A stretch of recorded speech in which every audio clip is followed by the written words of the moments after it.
Hey everybody, welcome to our series on networking, or better yet, how to keep your networking from not working.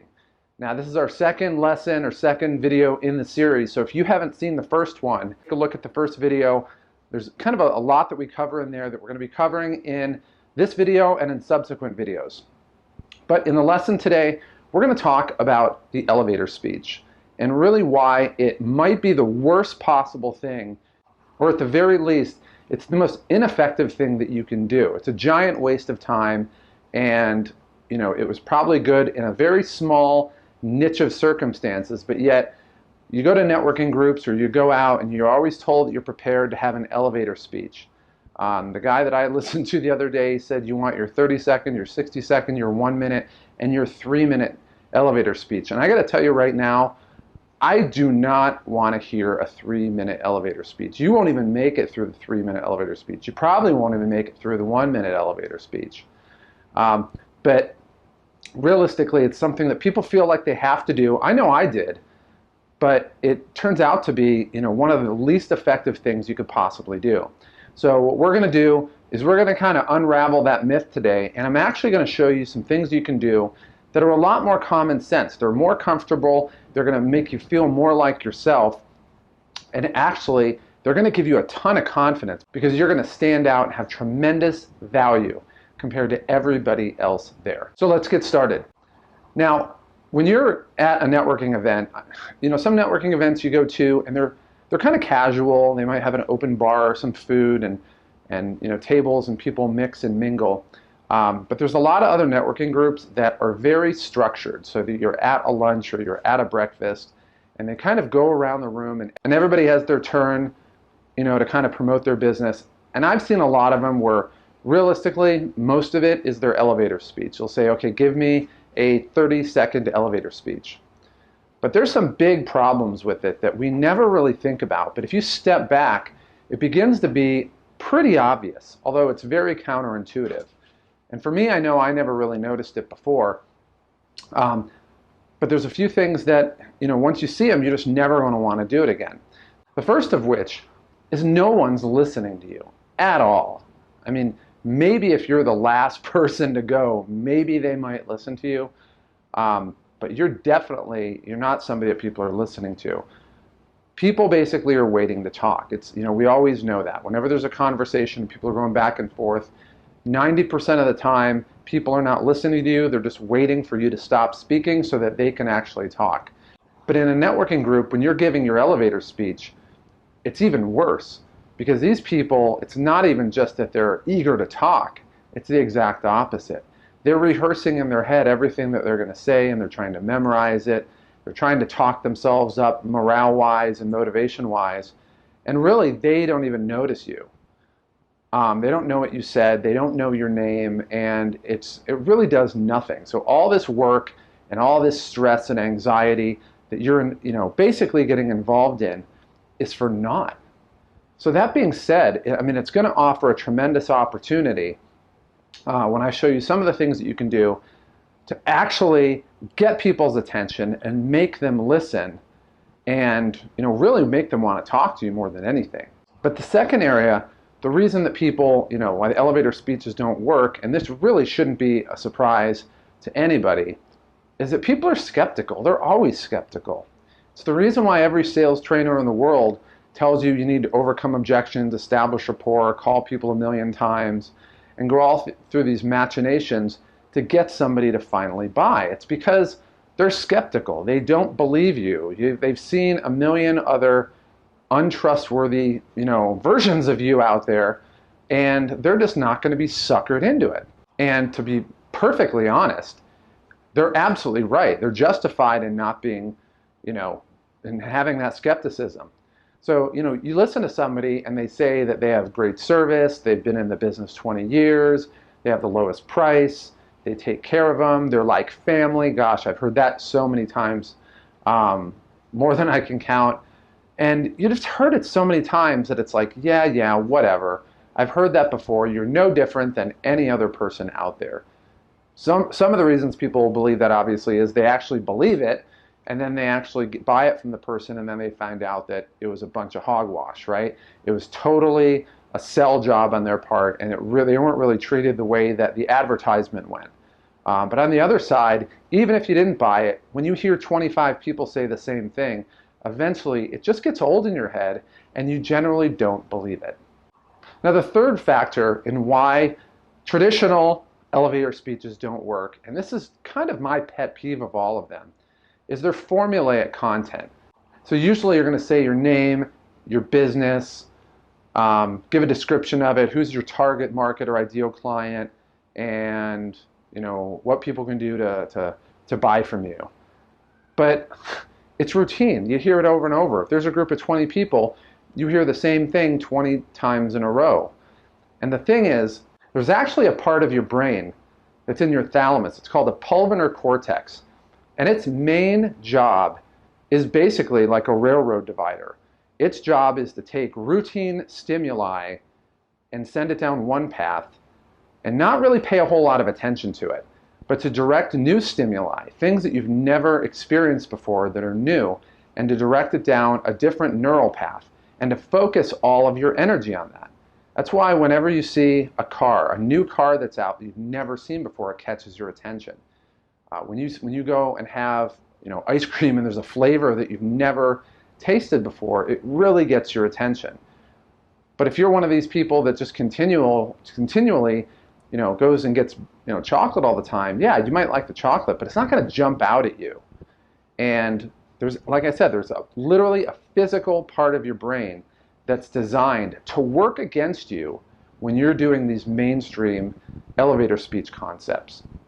And so, when you have this formulaic content, what you're really doing is making sure that all the people in the room, that your message goes in an area of their brain where they're literally just going to put it aside and not pay attention to it. And now finally we come to the last part of your elevator speech. It's your pitch. It's you trying to put them into your marketing funnel. And we talked about this in other videos, and if you have not watched the first video, seriously, stop this video now and go watch the first one, because we cover this particular area a lot more extensively. But people don't want to be put into a marketing funnel. They don't. I mean, they might want a product that has tremendously high value and they're totally convinced they want to buy it, but there's still a part of them that doesn't want to be in the marketing funnel. And anything short of that, if you have a product that they're not sure of, it really makes people uncomfortable to be in that situation. So when you're talking to somebody and really piquing their interest, and all of a sudden they get interested and you have their attention, and all of a sudden you introduce, hey, let me put you in the marketing funnel, immediately they're going to shut you down.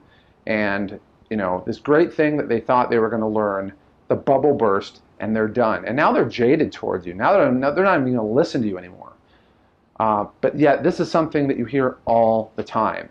So people will say, yeah, if you need X, Y, and Z done, give me a call, or I'll give you my business card. And again, it's just somebody saying, it's like saying to the mouse, here, come into the trap and eat the cheese. I mean, nobody's stupid enough to do it. They know what they're getting into. And in the end, it's really boring. I mean, you hear 15, 20, 100, over time, hundreds and thousands of elevator speeches, and it's just boring. It's the same thing. Nobody knows how to do them well. Nobody likes doing them, but they feel like they have to do them. And in the end, you never get a strong result out of them.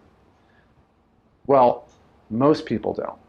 Now, what I'm going to teach you today is actually how to change it up and to use that pulvinar cortex to your advantage. How to actually get people that you're talking to in any networking event. You could still, quote, use an elevator speech, although I hate the term. And so maybe we'll just even set the term aside. So what I'm actually going to do is I'm going to show you how to take advantage of that pulvinar cortex and how to get them tremendously interested in you, how to actually stand out, how to make them just have an itch to want to talk to you, and at the same time develop tremendous trust with the person, even if you've never talked with them one-on-one. That they really feel like, hey, this is a person who's genuine, their guard goes down, they're definitely interested, and they feel like they have that itch that they need to scratch by talking to you. And it's really simple. It's not something that you need a PhD in psychology or anything. You could have a GED, And you could drop out of high school, and all of this is relatively simple. But it's, like I said in the very beginning, it's very counterintuitive. It's not something that people ever teach, and it's not something that you ever really think about. But I'm going to put these concepts in front of you, and I'm going to show you how easy they are. And the great thing about this is when you do this, the confidence you're going to gain from really understanding what's really going on, all while the stress and anxiety just go away, it's actually going to make this process fun. So while there's 20 people in the room doing it, 19 people are stressing out, don't like it, wish it would go away, and then you're sitting here just having this total giggling grin on your face because you know what's going on and you know how to tap in to some of these methods. And I will give a little shout out. Some of the things that we're going to teach in here are just tastes of what we cover in the Attraction Switches series. So if you haven't not subscribed to that, go to our website, and it's a great series. It's half a dozen lessons, in-depth, long-form lessons with practical things you can do to get people immediately just entranced with the idea of buying from you. But that's enough of that. Let's go ahead and get started. I'm going to show you some really cool stuff here.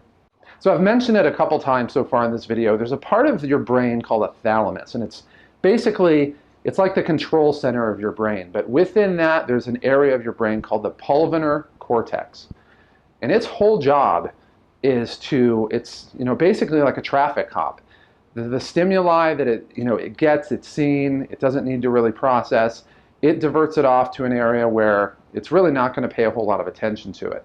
But the things that are new, it's going to store in and really pay attention to and figure out what it is and spend most of your attention on it. And when you're networking, this is a big part of really making a stand. So the first thing that you need to do with that in mind is you need to be different.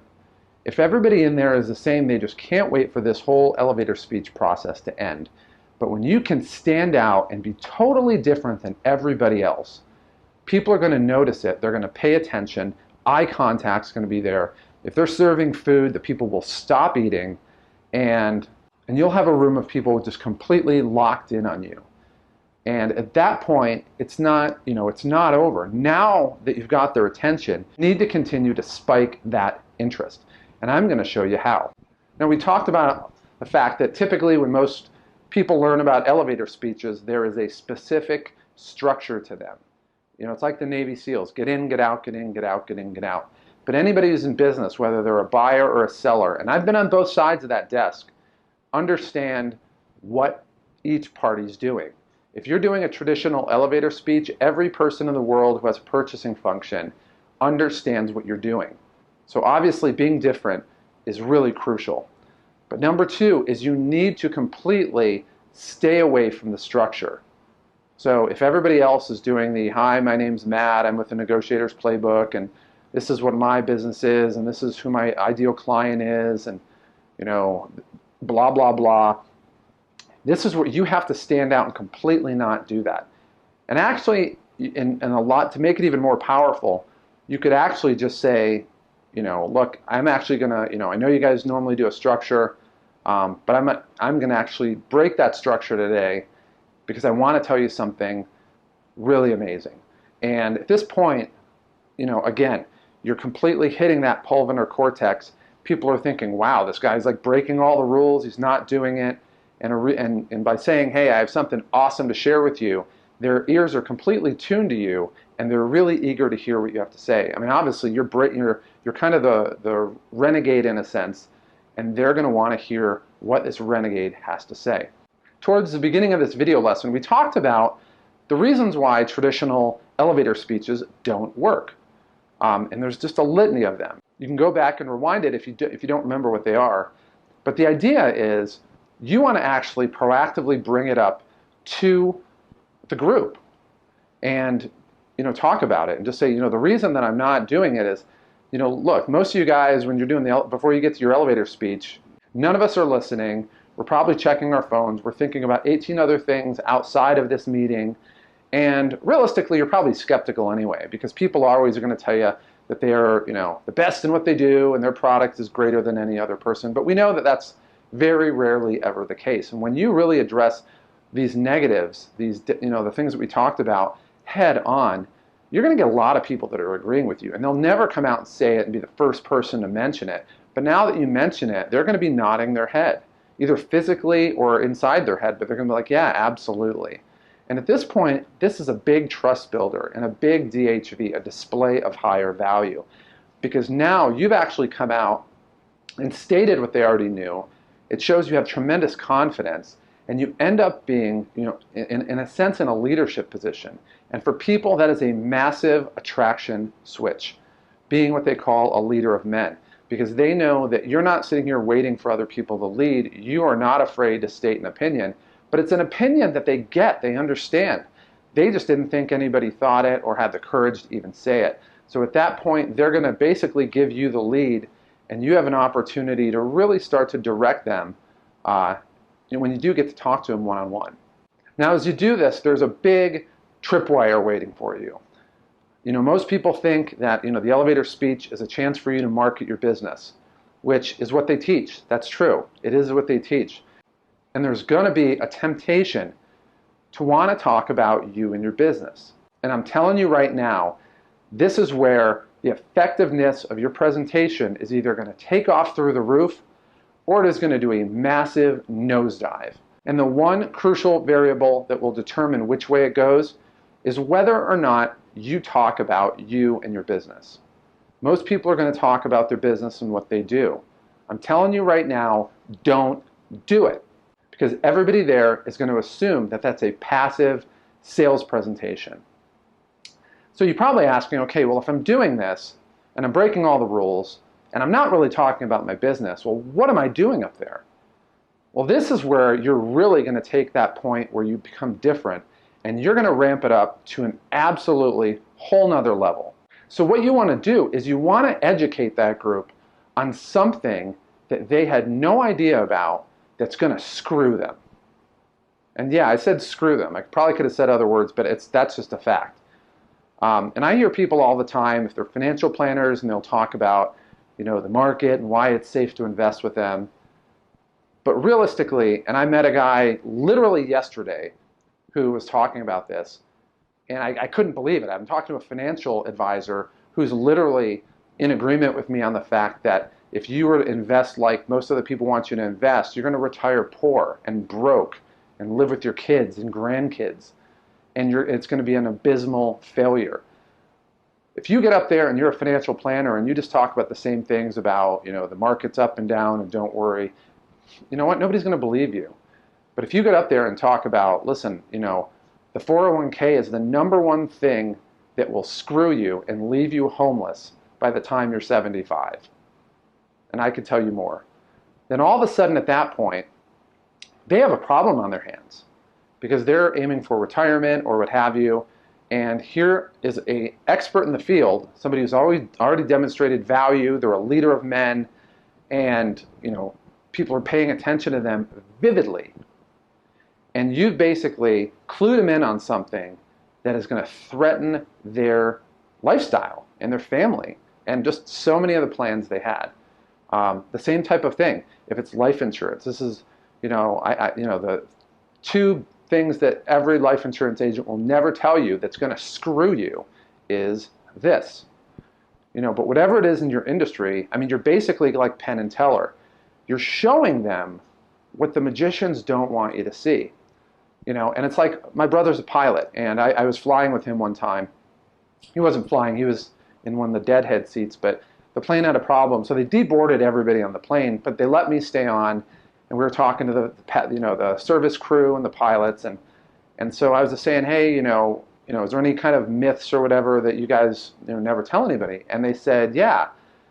And he said, yeah, in flight school, he said, when they say in the event of a water landing, you can pull out your seat cushion and use it as a flotation device.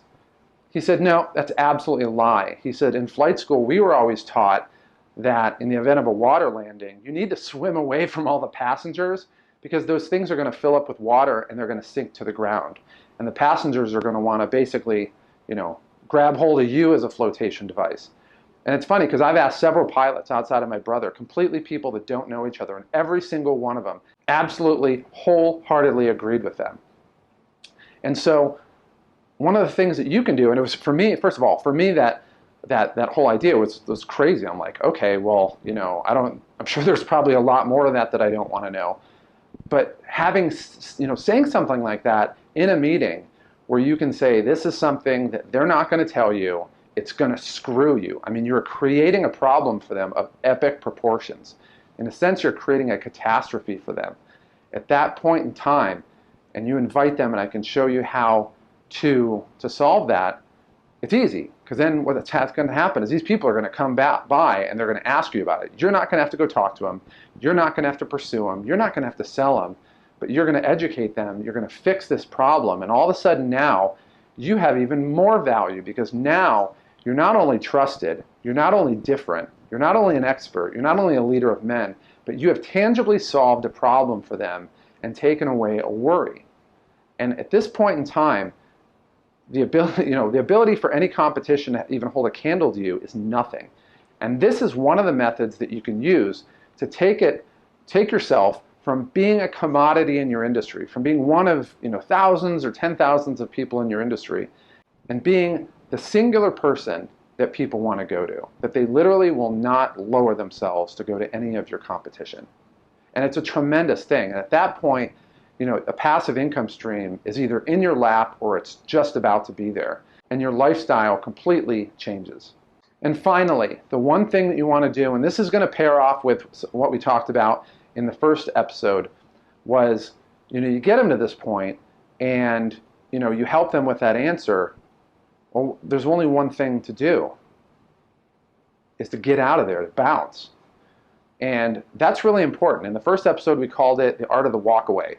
And it's really important because it shows them that you're not needy. It shows them that you're not trying to sell them on anything. And by leaving, there is a passive indicator that you have something better to do and that you're leaving. They might have your card, but they don't have you anymore. Your attention and your presence is now a scarcity. It is a scarce commodity. And at this point, your value goes so through the roof that you really don't have to work that hard. And at that point, developing referral streams is easy. Getting people to buy in your terms is just honestly really simple. And realizing that you've tapped into this one factor, this one way of doing things that completely can unlock your networking success, it's awesome. I mean, it is totally awesome. And it's freeing because you never have to go through the stress and worry of going through the same thing that you've done before, not getting the results that you want.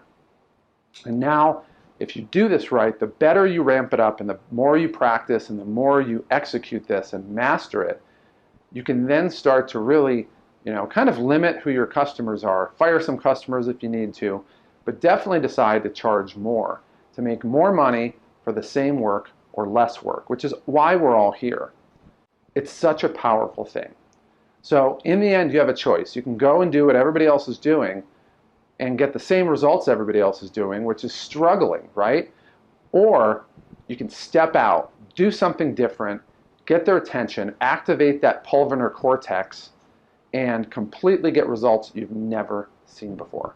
When you do the second one, and you keep practicing and getting better and better at it, your lifestyle is going to change tremendously. But if you really want to ramp it up, accessing and learning from all the lessons that we have in the community are really, really important. And you need to get into those if you really want to take it to another level. But this one factor can completely change how you're viewed by other people. It lowers the bar for them. It gives them a completely plausibly deniable way to come up to you. And it immediately raises your value to a point where they're not going to look at anybody else to solve that problem except you. So until the next lesson, I'll see you guys soon.